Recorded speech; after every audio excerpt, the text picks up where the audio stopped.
Welcome back to the channel, everyone. We have got lots to talk about. My name's Lee Lola and I'm always dressed like I live in the North Pole. Let's get into this one.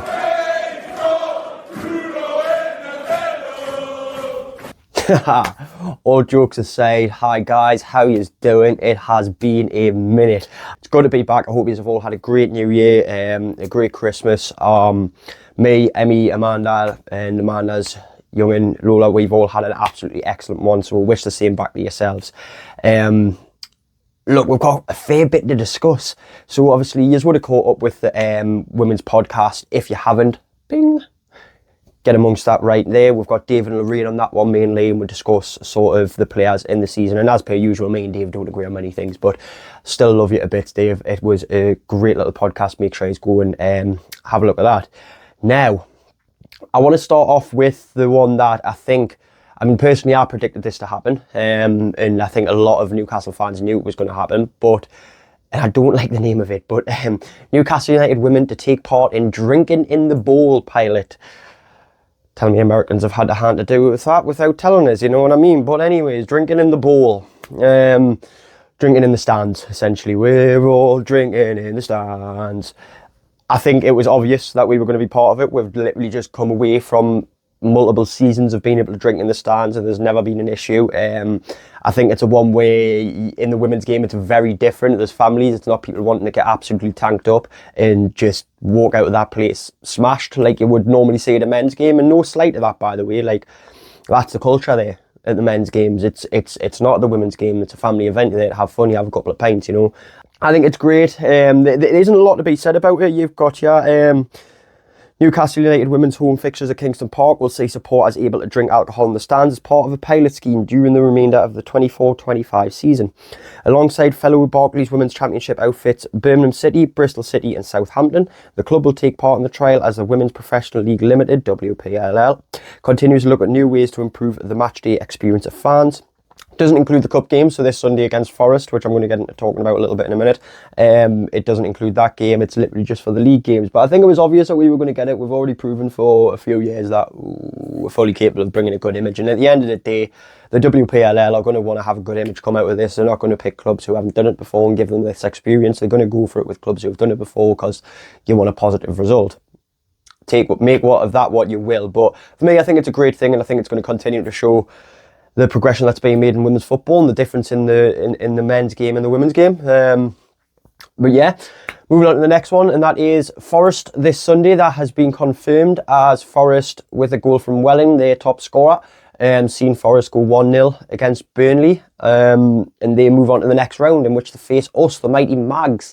We're very, very, very much looking forward to the return of Bridget Galloway and Naomi Badeau. Now, although they're going to be against her, it's going to be an interesting prospect. I think it's going to be dangerous because Bridget seems to have turned it up a gear as well. We need to be very careful of that. Bridget's having some fantastic football played over down at Nottingham Forest. So, and then obviously all the best to Bridget and Naomi. But I'm very excited to see them back up here. We've obviously seen Bridget here once or twice while she's had time off and Forest hadn't had games. She's come up and watched the lasses play because she's still associated with a lot of these lasses. I think it's great. And I think it's going to be a tough tie as well against Forest. Forest were the only team to beat her last season in the league. And it came as a bit of a shock as well. They know a number, and they're not an easy team to bring to Kingston Park to go against. They've done it before, they can do it again, and we need to have a very strong squad going out. We need to be firing on all cylinders and really lock the game down and not overlook Forest at all, which I'm pretty certain Becky and the lasses are going to be incredible at doing. They always are. No, but it's going to be an interesting time. Hopefully we can do the job that we've been doing all season. We can keep our heads composed. We can go out and we can take the victory, and hopefully we're not too much hassle. But I'm not expecting that to be the way it is. I do think we can take the victory, but I don't think it's going to be without hassle. That's for certain. But yeah, let us know your predictions. What do you think? Are you as excited for the Forest game as I am? Because I'm buzzing for it, me like. Now, on to some somber news to sort of round this off. We have seen the departure of two, and I was speaking to Matt Walby about this when I seen him yesterday, and two original squad members, long-term servants of the club, Casey Elson and Georgia Gibson. Georgia Gibson has moved till the end of the season on loan to Middlesbrough, and Casey Elson has moved on a permanent deal to Middlesbrough, effectively leaving the club immediately. And look, it's one of those where, in an ideal world, do we get rid of Georgia? Do we get rid of Casey? Do we get rid of Anna? Do we get rid of Shauna? No, we don't. You know, the players who are loyal to the club, they're loyal to the city, they're loyal to the fans, etc., etc. It goes on. But in the terms of progression, I think it's a one that we'll all accept yet again. Sort of like Anna, like Shauna, they just weren't getting the game time. And the two players who deserve to really, really get game time and get first team playing. A little bit emotional here. Hold on a minute. Let me just grab a refreshment. Shh.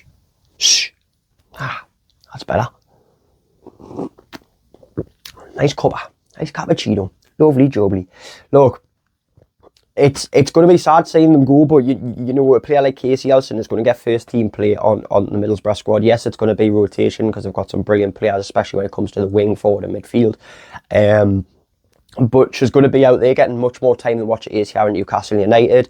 I know a lot of people are sat there thinking, well, she deserves more time. Well, look, yes, we're having the sad one. It's a double-edged blade. We're seeing her leave, Casey Elson. However, she's going to get that game time that she thoroughly deserves. And she's young. This isn't the end of the road for her at Newcastle United. You think that we might not see the likes of Anna Soulsby, the likes of Casey Elson back in this strip? Of course we will, man. It's all about the club. It's always possible. Never say never, to steal a quote from WWE, but never say never. And then Georgia, look, we've all known for a while, Georgia's got a teaching career as well. And it's a matter of what does she want to pursue. And honestly, if I looked at it now and Georgia decided to stop playing football after this season and focus on her teaching career, look at the accolades that she's got. You know, every time she's played at St. James's Park, she's scored a goal. You know, in 5 years' time, 10 years' time, when we talk about who got to the top flights of football, we're going to be mentioning names like Georgia Gibson. When we mention names like Casey Elson, they put their work in. You know, there was a time not long ago, literally just last season, where Georgia and Casey were seeding nearly every single game. Whether as a substitute or whether as a starting player, you know, they've been absolute stalwarts. And honestly, on behalf of everyone here at Newcastle Fans TV, lasses, were wishing nothing but the best. I'm very sad to see yous go, but no, it's not the end of the road. And I hope whatever yous do next in your careers and however it moves forward, yous excel at it. And I believe in yous to do that. I have full faith that yous will do that. So yeah, it's a sad one, guys. Let me know what you think about it in the comments. You know, any wise words or wishing well words. I wish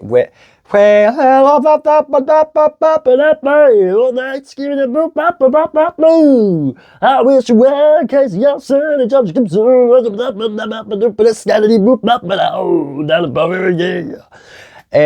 Sorry, I don't know where that came from, but enjoy that.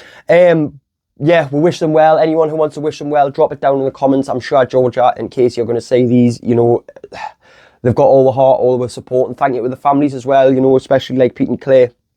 You have been absolutely phenomenal to the fans. And Georgia, all the best on getting your belt hats going. I'm gonna be investing in one of them for myself. You know what a belt has. Look, ladies and gentlemen, thank you very much for tuning in and watching. Make sure you hit the like, make sure you hit the subscribe. We've got plenty more content coming as well. It's transfer season, you know. Obviously, that's something with Georgia and Casey going. We've now got 3 places. Becky, Georgia, Casey have all moved out on loan, on permanent deals. Let's bring a few more players in. Who would you like to see? Huh? Ariana Bonmati? Is she coming in? Huh? Becky? What do you reckon? Ariana? Oh, I forgot, it's not Harry Potter world, it's just not going to start speaking to us.